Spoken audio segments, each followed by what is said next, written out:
Hello YouTube, welcome to my Opus 15 spoiler reveal for the Final Fantasy TCG, and it is a tasty card. We've got some really cool interactions, but before we get to that, make sure to like and subscribe. I do put out, obviously, the card combo show once a week, and let's play videos of challenges, generally of Final Fantasy games. At the moment I'm doing a Final Fantasy 9 mod run with an insane difficulty enhancer, and it's a lot of fun.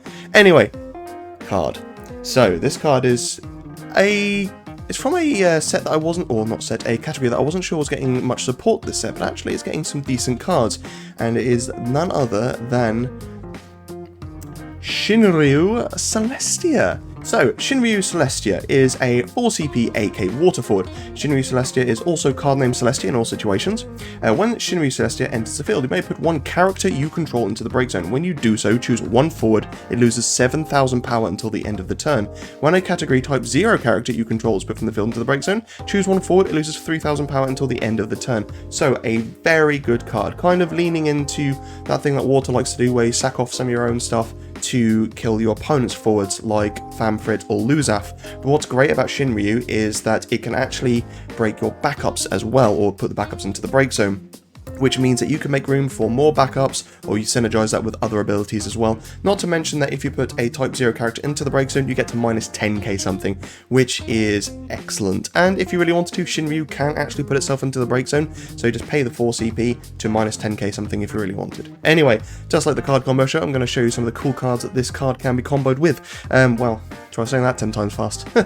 Right, so Rem. So we're going for some of the spoilers from Opus 15 as well, which are some really cool cards actually. So Rem is obviously a wind backup, but when Rem enters the field, always put from the field into the break zone. Choose one character other than Rem, activate it, and then Dull, put Rem into the break zone, gain a crystal. So by putting Rem into the break zone with Shinryu on the field, you get to gain a crystal, activate a character, and minus 3k something as well, which ain't too bad. Then we've got Kazusa, again another Opus 15 card. Ice and Dull, put Kazusa into the break zone, choose one forward, break it. You can only use this ability if your opponent has discarded a card from their hand due to your summons abilities this turn. If only Ice had a means of making your opponent discard. Anyway, yeah, being able to break something and then also minus 3k something as well, not to mention the fact you will have made your opponent discard something. Yeesh, that's a lot to take on board.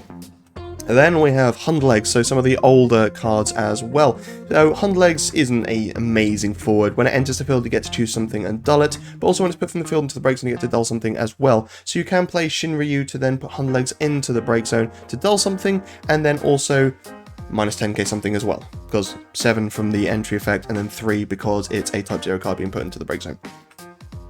Dominion Legionary. So you can put Dominion Legionary into the break zone, choose one attacking forward, it gains plus 1000 power until the end of the turn. So what's decent about this is the fact that you could be attacking with just a 7k forward, your opponent's got a 10k to block with, you can put Dominion Legionary into the break zone, all of a sudden that 10k becomes 7k and your 7k becomes an 8k.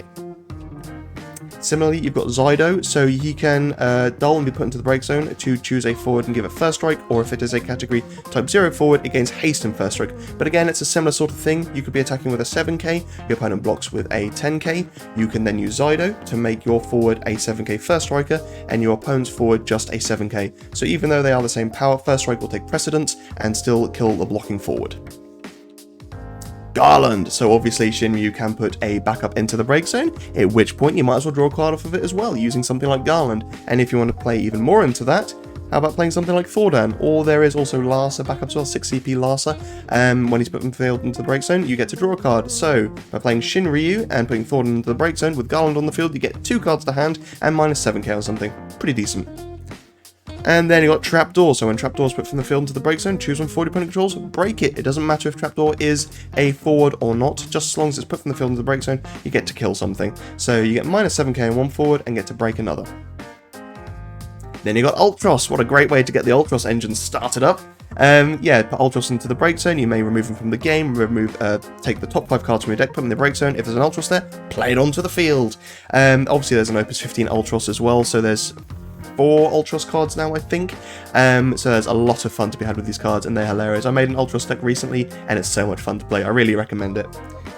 Rubikante. So when Rubikante is put from the field into the break zone, choose a forward opponent controls, deal it damage equal to Rubikante's power, and at damage 3 he gains plus 3 as well. So be able to minus 7k one forward and then dealing 8k to another. Maybe you're just doing it all to the same forward and making sure that forward dies.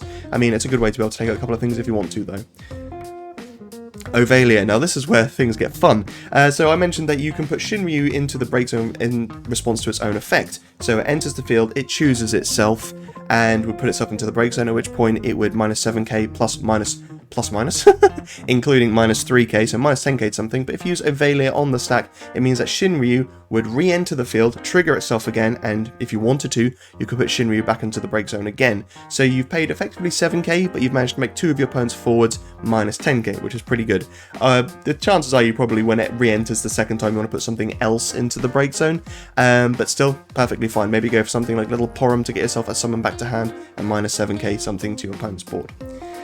And finally we've got Spiritus. So when a dark forward other than Spiritus you control is put from the field into the break zone, choose one forward, remove it from the game, and this effect will only trigger once per turn, but still being able to remove something is really good. If you combine that with something like Goldes, it means that you can do the minus 7k from Shinryu. When Goldes is put from the field into the break zone, you can choose a forward, lose 5k power as well, and then Spiritus will trigger, which means you'll get to remove something. So say your opponent's got a 7k forward, a 5k forward, and another forward, you could minus 7k the 7, minus 5k the 5, and remove the other.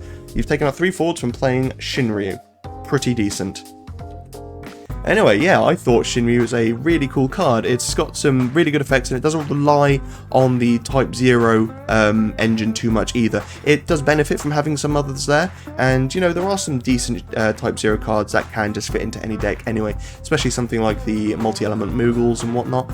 But, yeah, I think Shinryu is a really cool card, and Opus 15 has had some great spoilers as well, and I'm really looking forward to this set coming out, especially with the new crystal mechanic as well, which, to be honest, looks quite interesting. I think they're just kind of laying the groundworks for the moment, just to kind of set the scene, and then in Opus 16 and 17 we'll get more crystal abilities, but for now it looks really good. I want to give a massive thank you to Tim Schilder and all the guys at Square Enix for giving me this spoiler, and all my previous spoilers as well. It really means a lot, and it's super cool to be working with you guys. Anyway, thanks so much for watching, everyone. As I said, like and subscribe, and I'll see you in the next one.